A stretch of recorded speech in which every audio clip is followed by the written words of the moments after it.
Welcome back to my channel.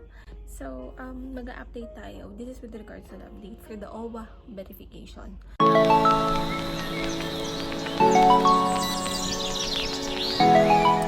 So, yung previous video na in-upload ko is about the online verification na ipapatupad ni OWA.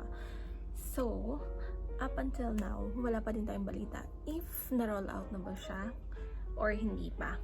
However, they released a new update last June 13 with regards to the OWA verification. So, babasahin natin yung article that they posted. So, it says here, for POLO Advisory number 22-2022, temporary suspension of guaranteed entry for clients with confirmed flights the following day. Ayan. So, as per POLO, hindi muna nila i-allow for the meantime yung mga taong may confirmed flights. Kasi before, let's say, hindi ka pa nakapagpa-contract verification and then may flight ka kinabukasan. So, pwede ka mag-walk-in sa kanila and then i-assist ka nila. Okay? So, pwede kang makakuha kahit wala kang appointment as long as may confirmed ticket or flight. Let's continue to read kung ano yung nandun sa article. Okay? So, ayan. In view of the home isolation and quarantine protocols imposed among our frontliners who were infected with COVID-19, POLO Dubai shall temporarily suspend POLO Advisory number 16-2022, Item 2, which allows guaranteed entry of OFWs with confirmed flights the following day, considered emergency cases. Only those with online appointments will be allowed for entry.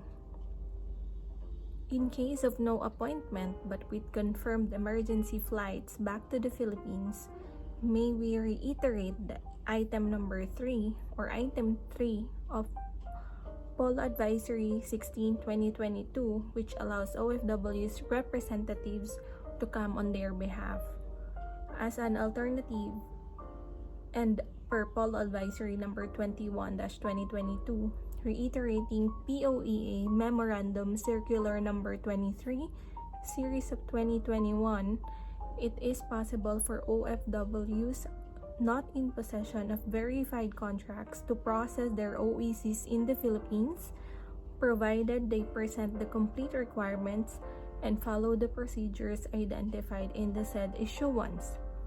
The temporary suspension of the guaranteed entry 1 working day before flight takes effect on 13th of June 2022, Monday, until further notice.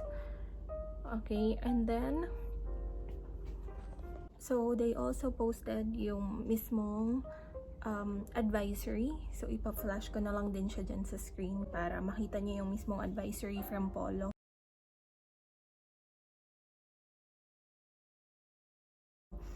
So to summarize, this means that as I've said earlier, you will not be able to get contract verification in POLO even though you have a confirmed flight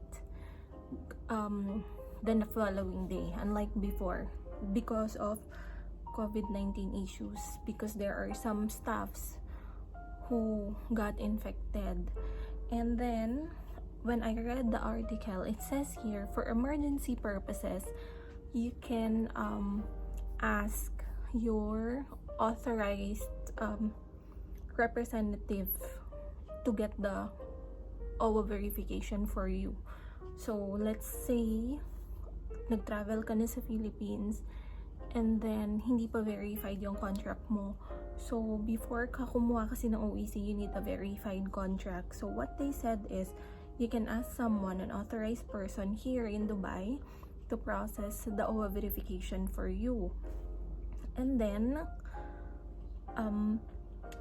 it's either, pwede nilang kunin yun 3 days before your, it says here, 3 days before the OFW's OEC appointment, or 5 days before your return flight to the UAE, whichever is earlier. So meaning, ayun, but you can ask someone to process it for you kasi inaalaw naman nila. So for now, only for those with appointments muna yung inaalaw nila to go to POLO. So as you can see, if you're going to check yung bookings nila or yung available slots for the OWA verification slot until September. So good thing for me kasi nakapagpa-reserve ako ng slot for July. Pero nung chinek ko siya, I'm not sure which day ko siyang chinek. Wala na siya for June, July, August, and September. And then for October, no slots are available yet. So hindi pa yata sila nag-open for October. Pero lahat ng slots for June to September occupied na. So ito yung online portal. So, dito ka pwedeng magpabook ng OWA verification. So, as you can see, I tried it from June. Ayan, tapos na-refresh ko pa pagdating na October. So, no slots available pa talaga. And then, I tried refreshing the page, pero wala din talaga siyang available pa na slots. Kaya, aabangan natin yung online. Sana ma-push nila yung online. Para for those na hindi pa nakaka-select ng appointment, at least we can help them kung paano nila ipaprocess yung OWA verification online. And guys, so this is not yet done kasi they released another statement requesting for those who are not able to get verified contract pero affected with this announcement from POEA or POLO. So, babasahin natin sa inyo kung ano yung another announcement nila. So, this is just for yesterday, I guess. So, ito po siya. POLO Advisory Number 21-2022, Reiteration of POEA Memorandum Circular Number 23, Series of 2021. So, ang sabi dito, POLO has requested the POEA to accommodate and allow affected OFWs who failed to get their contracts verified on-site to be issued an OEC pursuant to the provisions of POEA Memorandum Circular Number 23, Series of 2021. So there is an article again that they released, so I will post it here also on my channel. Pero I will read it to you para maintindihan natin lahat, and then I'll try to translate. And I will try to translate it in Tagalog din, ha? So, ito siya. POLO Advisory Number 21-2022, Reiteration of POEA Memorandum Circular Number 23, Series of 2021. Further to POLO Advisory Number 20-2021, and due to the limited number of personnel uninfected by COVID-19, POLO Dubai have requested the POEA to accommodate and allow affected OFWs who failed to get their contracts verified on-site to be issued an OEC pursuant to the provisions of POEA Memorandum Circular Number 21, Series of 2021, 2. So, there are two clauses. Number 1, acceptance of the digitally verified employment contract. So, under a defined period or arrangement, the POEA may authorize the acceptance of duly endorsed scanned copies and digitally verified employment contracts from authorized Philippine overseas labor offices and countries under their jurisdiction. Number 2, acceptance of non-verified employment contracts subject to established clearance or documentary processing procedures at POEA. Returning workers not in possession of a verified contract may be allowed to process their OEC upon submission of valid working visa and other proof of employment, and upon accomplishment of an undertaking stating that the submission of verified employment contracts shall be complied with through email submission to POEA upon the return to the country of destination. So, feeling ko, ang mahalaga dito yung number 2. Ang nakalagay dito is pwede ka pa rin kumuha ng OEC sa Pilipinas as long as makakapagpakita ka sa kanila ng valid working visa and other proof of employment. And then, magkakaroon din ng email na magpapasa ka pa din ng verified contract through email kapag nakabalik ka na sa bansa na kung saan ka nag-work. So, yun yung sabi nila. So, hindi pa din siya mawawala totally. So, you still need to submit the contract, verified contract to the OEA or to POLO. So, this is based on this POEA memorandum circular.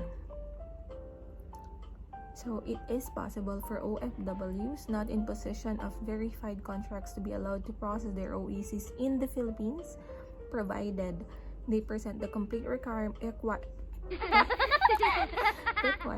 and follow the procedures identified in the said issuance. Ayan. So, on the second article, yun nga, POLO requested POEA na i-allow yung mga taong makakuha ng OEC, even lalo na yung mga affected with this update. So, ang binigay nilang option is, yun nga, magdadala kayo ng, so, magpapaschedule pa din kayo ng OEC, and then OEC for in the Philippines, and then maghahanap sila sa inyo ng valid visa sa UAE, and then proof of employment, and nakalagay din doon na merong email, and kailangan nyo pa rin mag-submit ng verified contract once you're back in the country of destination. So once you're back here in UAE, magsasubmit pa din kayo sa kanila ng verified contract. So yun yung latest update na meron tayo when it comes to contract verification. So yung two articles, yung first article na binasa ko sa inyo, so just to give you a summary of these updates. On the first article, they said due to COVID issues, so they have limited staffs, so they canceled those affected or those people who have flights the following day, and then kailangan magpa-verify ng contract today. So let's say for example, meron kang flight bukas and kailangan mo ng verified contract. So kung lalakarin mo siya today, hindi pwede. Kasi before allowed yun eh. As long as may verified kang, may confirmed flight ka. So ngayon, tinanggal na nila yung ganong option kasi nga limited na lang yung staffs for now. So ang nangyari, since may flight ka, eh, hindi mo naman siya mapapad-move or mapapa-cancel, ang sabi nila is i-allow kayong makakuha ng OEC sa Pilipinas para makabalik kayo sa Dubai, and then kailangan lang meron kayong valid visa at saka other proof of employment. So hindi nila sinabi kung ano yung other proof of employment na hinihingi nila. And then meron pa ding parang email na kailangan nyo yatang magpasa sa kanila ng verified contract once you're back. So yun yung update ni POLO for now. Ang sabi nila, yun yung sabi nila, or in case of emergency, you can ask someone naman din na mag-process ng OWA verification on your behalf. So 3 days before OEC schedule in the Philippines, or 5 days before your flight, kung ano man daw yung mas mauna. So yun yung update na meron tayo for POLO and contract verification for now. So I'm still waiting for the update for the online verification. So until now, wala pa akong nakukuhang information or update. Pero once it's there, definitely I will do it. And then I will give you a step-by-step instruction on how to do it also. Kasi, ayun, gusto ko rin naman siyang i-share since alam ko may marami akong taong matutulungan pagdating dito sa bagay na to. So, yun lang. Before I end this vlog, so ayun nga po, gusto ko lang mag-thank you sa lahat ng nanood, nag-like ng video ko for yung last update ko ng OWA. Thank you po. And ayun, sa mga nag-PPM naman po sa akin or nagdi-DM sa akin na nagtatanong kung meron na ba siyang available. Siguro yun yung mga affected na wala pang online appointment. Wala pa po akong update. So as I've said dun sa mga dito lang sa video na to, wala pa po akong update when it comes to online verification. But once I have it, for sure po mag-upload ako ng video. So yun po, abang-abang lang po kayo dito sa i-upload ko sa channel ko. And yan, if I were you, para po malaman nyo siya immediately, mag-subscribe po kayo, tapos i-click nyo lang yung notification bell. Kasi ganun yung ginagawa ko minsan pag may kailangan ako sa mga pinapanood ko. Pag may kailangan ako and then gusto ko ma-update once nag-upload sila, so ganun yung ginagawa ko. Effective naman siya kasi nanonotify ako. So yun lang po. I will update you guys again soon if in case meron pa akong nalaman about OWA verification or contract verification. Bye!